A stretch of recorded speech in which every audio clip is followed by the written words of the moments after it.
Captain Ed Moore was born in New Jersey in the 1940s and grew up in a small farm town called Camden, Delaware. At age 17, he collected enough money to attend a small Methodist university for 2 years. He played football and was very social, however, he was never one to excel in academics. In September of 1959, Captain Moore decided to join the Marine Corps. He packed his bags and left for South Carolina to begin his training. I spent 12 weeks in boot camp at Parris Island, South Carolina. And while I was a private, I took tests to go to the Naval Academy and to flight training. I passed both, yet never received any orders to go to either. After graduating from boot camp, I was transferred to a Marine station up in Glenview, Illinois, where I waited for my orders to Pensacola or the Naval Academy. He was admitted into flight training in Pensacola on January 1st, 1961, and flunked the math course twice until he finally passed to move on to the more advanced courses. After 2 years, he received his commission as a second lieutenant in the United States Marine Corps. 1 and 2 fail to get through. It isn't mostly on academics, it's mostly on the flight part. He was stationed in Santa Ana, California for 1 year, preparing to go to Vietnam.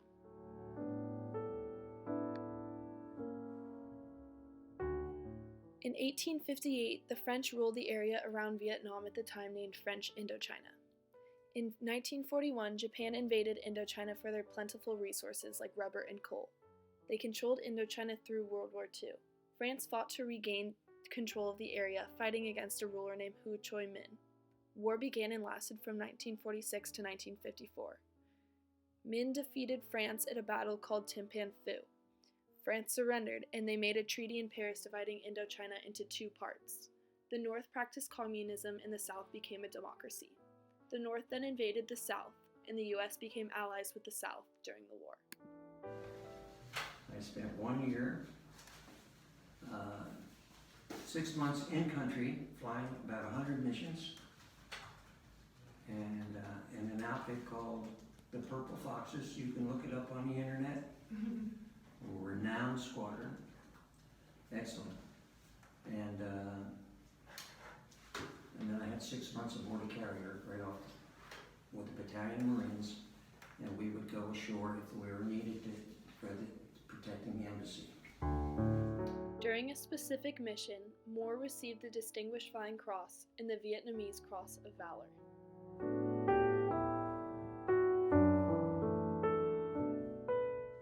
I'm not a hero.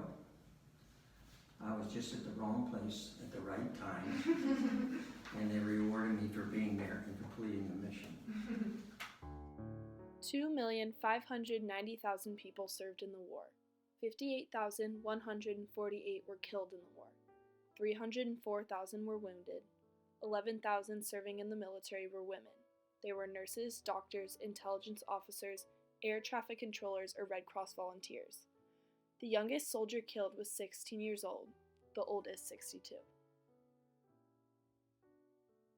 In Da Nang, Moore served as a helicopter pilot. He and his buddies lived in an old French barracks that housed 4 men per room. His friends knew him by the call sign Angry Ed, an oxymoron to his well-known liveliness and happy personality.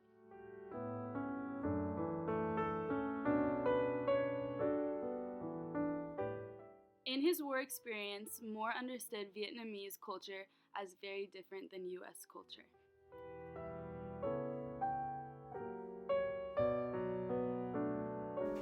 Their culture is entirely different. It wasn't unusual to see 2 of them walking down the street holding hands, where in our society it would be taboo. But that wasn't taboo to them. They could be good friends, and just like you girls would hold hands, men would hold hands. At first time I saw it, I was like, gosh, this is weird. Weird. They're very tiny people too. They weighed about maybe 105 pounds. We could carry them fully equipped, probably 15 in our helicopter, where we could take only 8 U.S. soldiers in our helicopter. Moore was one of 50 pilots in his squadron. He flew a CH-46 helicopter mostly in the northern areas of Vietnam, and flew normally around mountains, rivers, and valleys. In his helicopter, Moore carried a .38 pistol and had an M60 machine gun on his side. He also carried a grease gun in his lap. They used them only when they entered into landing zones. U.S. pilots trained Vietnamese pilots to fly as well. The neatest Vietnamese weapon, he remembers, is seeing a crossbow, a very rare and old-fashioned warfare technique.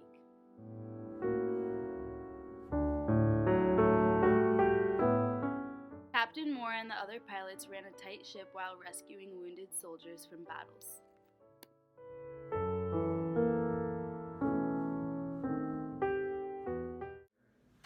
When we got notified there was wounded, it took less than 1 hour to get out there, pick him up, and get him back to the hospital. Less than an hour. Wow. That's the reason the survival rate was so great in Vietnam, because the way we operated that way. They spent a lot of time with friends at China Beach. At the recreation room, no weapons were allowed, only good times.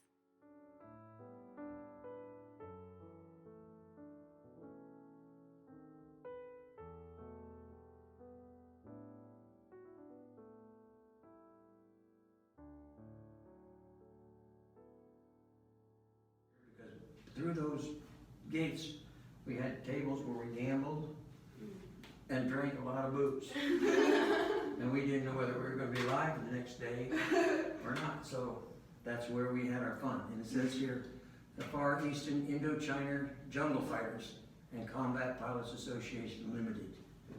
And we had Vietnamese barmaids that would give us our drinks, and we named all our drinks dirty words. So they would holler dirty words. Moore, while on a milk run, received a mayday from a helicopter that was being shot down.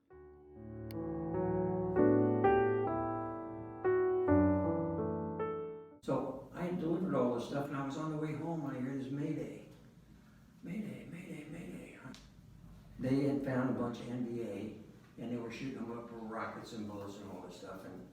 And one of them said, I'm running low on fuel, I gotta get out of here. So he took off. And the other guy says, well, he said, I have plenty of fuel and I have more ammunition, so I'm gonna make a couple more passes. Big mistake. He got shot down and crashed in a riverbed. Okay, so we go in there and they were fully engaged with the enemy. I landed behind their crashed helicopter. They jumped in my helicopter. I mean, we're taking a lot of hits. Pulled up, pulled out there. I didn't get their names. I didn't get their outfit. And to this day, I can't find them. And they owe me a beer. He started the war as a private and ended as a captain. He was offered a 20-year contract as a regular officer. They sent him to Pensacola as a flight instructor. The Paris peace talks began in 1970 and ended in 1973 when the U.S. pulled out of Vietnam.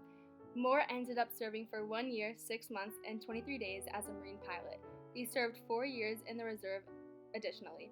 He was 24 years at the beginning of the war. After the war, Captain Moore spent 31 years as a pilot for Delta Airlines.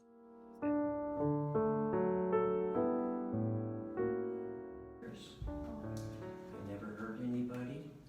I never had a violation. And the day I retired, I got on my knees and I said to the Lord, I said, thank you that I never hurt anyone. I never had a violation.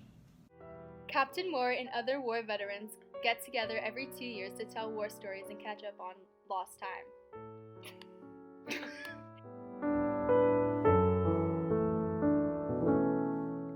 Throughout our interview with Captain Moore, we learned a lot about the Vietnam War and what life was like as a helicopter pilot during this time. We would like to thank Ed Moore for his gracious time spent with us. We enjoyed every second, and we hope you did as well. Thank you for your service. We respect and appreciate everything you have done and continue to do for our country.